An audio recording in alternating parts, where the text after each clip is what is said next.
রোজা অবস্থায় চুল নখ কাটা যাবে কিনা, কিংবা চুল নখ কাটলে রোজা ভেঙে যাবে কিনা। আমরা অনেকে মনে করি যে রোজা অবস্থায় চুল নখ কাটা যাবে না, কিংবা কাটলে রোজা ভেঙে যাবে। এই ব্যাপারে হাদিস কি বলে, কোরআন কি বলে, ইসলাম শরিয়া কি বলে? আমরা অনেক মানুষ আছে যারা রমাদানুল মোবারক একটা টেনশনে থাকি, চিন্তায় থাকি যে আমার হাতের নখ অনেক বড় হয়ে গিয়েছে, এখন আমি কি করব?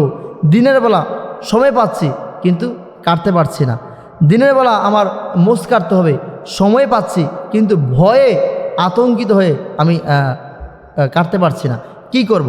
এ ব্যাপারে ইসলাম কি বলে? এই যে আমাদের ভিতরে একটা ভয়, মাশাআল্লাহ এটা ভালো। দেখেন, রমজান মাস আসছে আমাদেরকে পাক গুনাহ দুনিয়ার যাবতীয় অন্যায় থেকে বাঁচানোর জন্য। এই যে আমাদের ভিতরে একটা ভয় কাজ করে যে আমি যদি নখ কাটি আমার রোজা ভাঙবে কিনা, এটা মুমিনের লক্ষণ, এটা মুমিনের বৈশিষ্ট্য। যে সকল মানুষ আমাদেরকে প্রশ্ন করে, হুজুর রমজান মাসে চুল কাটা যাবে কিনা, নখ কাটা যাবে কিনা, আমরা বুঝতে পারি উনি আল্লাহর প্রতি ভয়, আল্লাহর আনুগত্য, সে মুমিন বিদায় এ প্রশ্ন করছে যে আমার সামান্য নখ কাটাতে আমার রোজা ভাঙবে কিনা, আমার সামান্য চুল কাটাতে আমার রোজা ভাঙবে কিনা, রোজা অবস্থায় মোচ কাটার দ্বারা আমার রোজা ভাঙবে কিনা, কিংবা শরীরের পশম কাটার দ্বারা আমার রোজা ভাঙবে কিনা।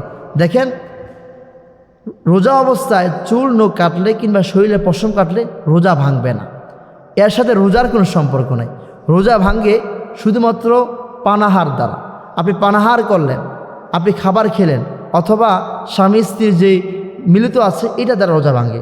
কিন্তু নখ কাটলে এখানে কোনো সমস্যা নেই, চুল কাটলে এটা কোনো সমস্যা নাই। আপনি যদি সারাদিন নখ কাটেন, আপনার পেটের মধ্যে খিদা, তো কোনো লাভ হবে না। আপনি সারাদিন যদি চুল কাটেন, আপনার পানির তৃষ্ণায় আপনি অস্থির, তো কাজ হবে না, আপনার পানির তৃষ্ণা মিটবে না। সুতরাং রোজা অবস্থা আপনি নখ কাটতে পারবেন, চুল কাটতে পারবেন, শরীরে পশম কাটতে পারবেন, কোনো সমস্যা নেই। বরঞ্চ নবীজি বলেছেন আত-তুহুরু শাতরুল ঈমান, পবিত্রতা ঈমানের অঙ্গ। আর রোজা অবস্থায় একজন মুমিনের বৈশিষ্ট্য তো হলো এটাই, সে পবিত্রতার ব্যাপারে সতর্ক থাকে, পবিত্রতা অর্জনের ব্যাপারে সে